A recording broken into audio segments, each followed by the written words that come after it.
The leather and seat 12F cost more than 3 months of Cole Bennett's rent. He knew because he'd calculated it while buckling his 6-year-old son Ryan into the business class seat. A veteran's courtesy upgrade. Neither of them looked like they belonged in. Ryan's fingers clutched a scratched F-22 model, its paint chipped from 1,000 imaginary battles, while Cole's worn work jacket bore the ghost of oil stains no amount of washing could erase. Harper Caldwell's Hermes perfume arrived before she did, settling into the adjacent seat with the kind of sigh that said everything her polished lips didn't need to. They really should have separate sections, she murmured to her phone, eyes sliding over Cole's calloused hands like they were something contagious. The flight attendant's smile fractured at the edges when she offered Cole the warm towel, a hairline crack in her professional facade. Cole absorbed it all in silence, the stares, the whispers, the careful distance others kept. His jaw tightened only once, when his thumb traced the faded inscription on the steel band circling his wrist. Reaper 6. 2 words that once meant everything, now hidden under the sleeve of a man the world had learned to overlook. But 30,000 feet below, on a military runway neither of them could see yet, a truth waited in formation. And when it stood to salute, everyone in that cabin, especially Harper Caldwell, would learn that the cost of a seat means nothing compared to the price some men pay in silence. Cole had stopped explaining himself years ago. People saw the frayed collar and discount sneakers and made their judgments. Ryan pressed his nose against the window. Toy fighter jet clutched tight. A thrift store find from 3 years ago, the same week Cole had sold his flight jacket to pay for preschool uniforms. That jacket had his call sign embroidered on the chest. Reaper 6. The steel band on his wrist bore the same engraving, a gift from his wife the day he'd made squadron leader, back when the future felt solid instead of smoke. Harper's phone conversation droned on. Quarterly projections, incompetent contractors, defense contracts. Her company supplied avionics systems to the Air Force. She spoke about pilots like data points, aircraft like investment portfolios. No reverence for the human beings those machines carried home to waiting families. The flight attendant returned with menus, handing Harper hers first before hesitating at Cole. "Will you be dining with us today, sir?" The question carried unspoken doubt. Cole met her gaze steadily. "We'll both have the chicken, thank you." Ryan stirred, his mother's gray eyes fluttering open before sleep claimed him again. Harper ended her call and assessed her surroundings with an inventory-taking glance that reduced everything to price tags.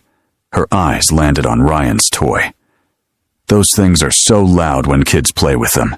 I once endured a 5-hour flight next to a child who wouldn't stop making airplane noises." She laughed, ice cubes and crystal. The businessman across the aisle chuckled in solidarity. Cole absorbed the blow like he always did, focusing on the warmth of his son against his shoulder. Defending himself only gave people ammunition. Better to stay silent, stay small, stay invisible in spaces that made clear he didn't belong. The engines began their pre-flight whine, a sound that used to thrill Cole down to his bones. Now it just reminded him of everything he'd lost. This was a Boeing 737, late 2000s model. He knew every sound and system from his months as a civilian consultant, designing emergency procedures for this exact aircraft. That job had paid for 2 months of rent and Ryan's dental work before the contract ended, and he'd returned to fixing cars at Precision Auto, where the only thing that flew was the occasional wrench. The captain announced their flight time to Dallas. Cole wondered if the man had military training or came up through civilian ranks, learning in small Cessnas instead of screaming through sky at twice the speed of sound. Takeoff came with the familiar press of acceleration. Ryan's hand found his father's, squeezing tight as the ground fell away and the world tilted into clouds. Cole had flown this route dozens of times in his previous life. Now he saw it as a tourist would, distant and disconnected, a place he used to belong but couldn't access anymore. Harper pulled out her tablet, fingers moving with corporate efficiency across spreadsheets and project timelines, numbers representing more money than Cole would see in his lifetime. She directed a wall of busyness that said she was too important for trivial things like human connection. Cole had met people like her during his years in uniform, contractors who toured bases with designer luggage, took photos with jets they'd never fly, then complained about accommodations. They treated service members like obstacles between them and profit margins. The flight attendant returned with drinks. Harper's sparkling water arrived in actual glass, while Cole's coffee came in standard paper with a plastic lid.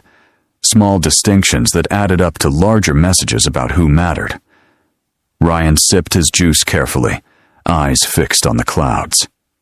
"Dad," he whispered, "do you think Mom can see us from up here?" The question landed in Cole's chest like shrapnel. He took a slow breath. "I think she can see us from anywhere, buddy. That's how love works." Harper glanced over at them, curiosity or morbid interest flickering across her face. Cole felt her gaze assessing and dismissing simultaneously. She saw oil stains and assumed incompetence, thrift store clothes and assumed laziness, silence and assumed emptiness. What she didn't see was the man he'd been before grief and trauma had carved him down to this quieter version. The countless hours in simulators, the split-second decisions that had saved lives, the expertise that still lived in his hands, even when the world refused to recognize it. The flight settled into cruising altitude. Ryan returned to his toy, moving it through careful loops above his tray table, sound effects barely audible now after Harper's displeasure. Cole watched his son play and felt the familiar ache of inadequacy. He should give this boy more. Better clothes, newer toys, a home without water-stained ceilings. But all he had was love and presence, and stubborn refusal to let shame make him smaller. Harper's tablet chimed with an incoming call. "Yes, I'm reviewing the contract now. The specifications are completely unacceptable. I don't care what their reputation is. If they can't meet our quality standards, they don't get the contract. We're talking about military equipment, not toys." She emphasized the last word with particular disdain, and Ryan shrank beside his father, understanding he and his beloved jet had been reduced to metaphors for inadequacy. Cole's jaw clenched. But what would defending his son accomplish? Harper would offer empty apologies, and Ryan would learn his father's words carried no weight here. So Cole pulled his son closer, a silent message that they had each other, even when the world insisted they had nothing. The captain's voice returned, but something in his tone had shifted, a tightness Cole's trained ear caught immediately. "Folks, we're making an unscheduled landing at Fort Stockton Air Force Base due to a technical issue. Nothing to be alarmed about, just a precautionary measure. Flight attendants, prepare the cabin." Harper's fingers froze, her polished composure cracking. Other passengers reached for phones, their irritation palpable. But Cole felt cold recognition settling into his bones. Technical issues requiring military landings weren't minor. The pilot was keeping calm for passengers, but Cole heard the subtext, something serious enough to override standard protocols. Ryan looked up, eyes wide. "Is everything okay, Dad?" Cole smoothed the worry from his face. "Everything's fine, buddy. We're just taking a different path home." The descent began steeper than normal, and Cole's hands wanted to reach for controls that weren't there. Muscle memory overriding common sense. He could feel the pilot working harder than he should, probably fighting hydraulic issues or asymmetric thrust. The other passengers didn't notice, but Harper had clutched her armrest, knuckles white, her expensive tablet forgotten. For a moment, she was just another human confronting mortality, stripped of the armor wealth provided. The wheels touched down harder than ideal, but controlled, and the plane decelerated with the whine of reverse thrust. Applause broke out, that nervous relief people express when they've been afraid without admitting it. Cole didn't clap. He was too busy cataloging every sound, every vibration, his brain running through post-flight checklists he hadn't used in years, but couldn't forget. Fort Stockton. Air Force Base stretched beyond the windows. Hangars and maintenance buildings, control towers and radar installations. The organized chaos of military infrastructure designed for readiness. Cole felt something crack open in his chest, a door he'd kept locked for 5 years. This was the world he'd walked away from when the nightmares got too loud, and doctors told him he was no longer fit for active duty. Ryan pressed his face to the window, toy jet forgotten, as he stared at real aircraft in the distance, fighters and transports, the machinery of national defense. "Dad," Ryan breathed, "are those F-22s?" Cole followed his son's gaze, throat tightening. Yes. F-22 Raptors, the most advanced fighters in the American arsenal, aircraft Cole had flown when they were so new the manual was still being written. A uniformed officer stepped aboard, his presence shifting the atmosphere from civilian complaint to military precision. He conferred with the flight crew, then addressed passengers with calm authority. "Ladies and gentlemen, our maintenance team is inspecting the aircraft. You're welcome to deplane and wait in our passenger terminal." Harper was already on her phone, voice sharp as she rescheduled meetings. Cole helped Ryan with his backpack, moving slowly, reluctant in a way he couldn't name. Being back on a military installation made him feel like a ghost visiting his own funeral. They filed into bright Texas sun, heat hitting them like a wall after the climate-controlled cabin. The terminal was sparse and functional.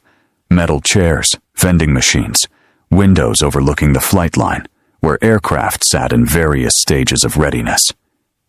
Harper claimed a chair near an outlet, creating a bubble of importance.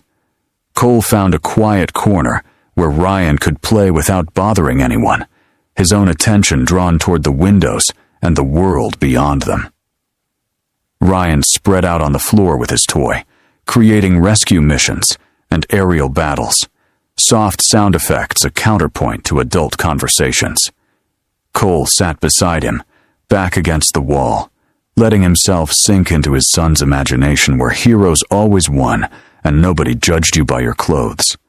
A few passengers glanced their way, a man in an expensive suit sitting on industrial carpet with a child and thrift store toy.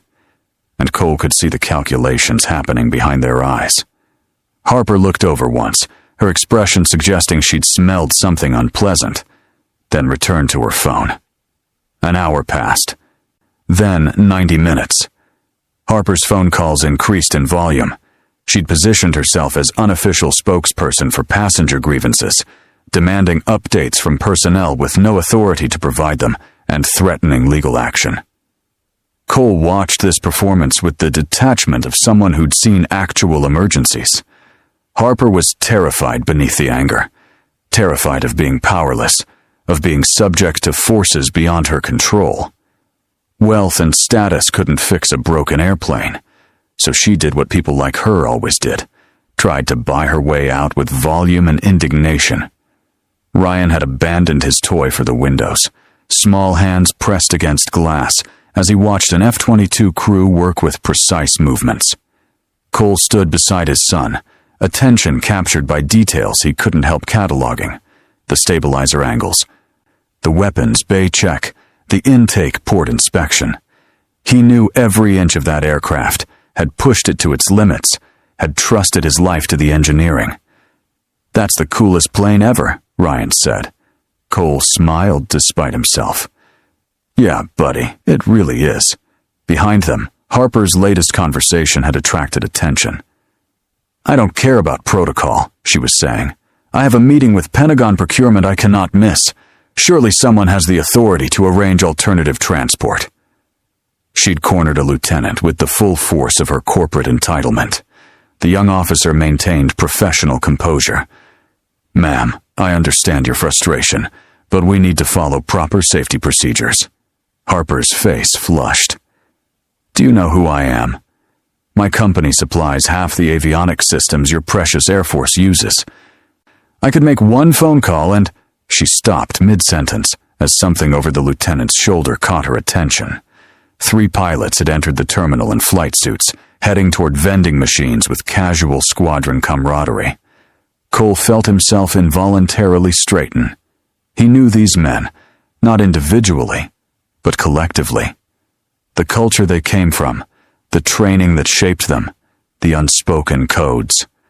One of them, a major with gray threading his dark hair, glanced around the terminal with assessing eyes trained to evaluate threats and opportunities in seconds. His gaze passed over Harper, over other passengers, then stopped dead on Cole. Something flickered in his expression. Then his eyes dropped to Cole's wrist, to the steel band that had shifted during the wait, exposing just enough of the engraving to be visible. The major's entire demeanor changed. He said something quick to his companions, then walked directly toward Cole with purpose. Cole felt his heart rate spike, that old fight-or-flight response kicking in. Ryan sensed the shift and moved closer, protective instinct. The major stopped at a respectful distance, eyes moving from the steel band to Cole's face and back. "Excuse me, sir. I don't mean to intrude, but—" He gestured toward Cole's wrist. "Is that call sign yours, or are you wearing someone else's memorial band?" The question hung respectful but direct, giving Cole the option to deflect.